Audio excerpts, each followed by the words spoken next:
So this is the process I follow when I'm creating new characters for Millennium Whisper, who you can expect to meet in our upcoming inventory update.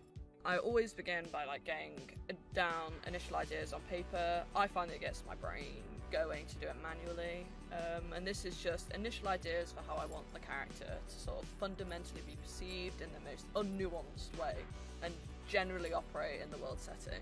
I also like to look for inspiration in other existing characters, so Mr. Boss from Smiling Friends, for example, really inspired me with his kind of intense and unnerving energy when he's interacting with his employees specifically, and also Papyrus from Undertale because he's just such an exceptional yapper, and I like how Toby Fox uses stylized writing to kind of convey tone without having to have the character literally speaking the words. This is something that I'm having to play with in these new characters. Next, I move into the more internal, nuanced characterization and the sort of essence of personality.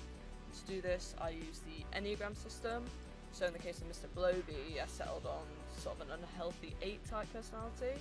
And this just helps me sort of define the nitty-gritty details to the character, their motivations and fears, for example. Then I move out the design stage into the writing stage. And this process is just sort of constant writing and rewriting and redrafting until I kind of find a tone and a voice literally written that I think not only sort of works for the character I've designed, but it's also consistent and hopefully a little funny. Writing then sort of done, I create a spec sheet detailing characterization and also any specific emotional states I've used that need to be conveyed. This is then passed on to our artist so that the end game profile can be beautifully created. And with all that done, Escafeld has a new resident, Mr. Blowby, ready for the player to interact with and perhaps even get some work off of.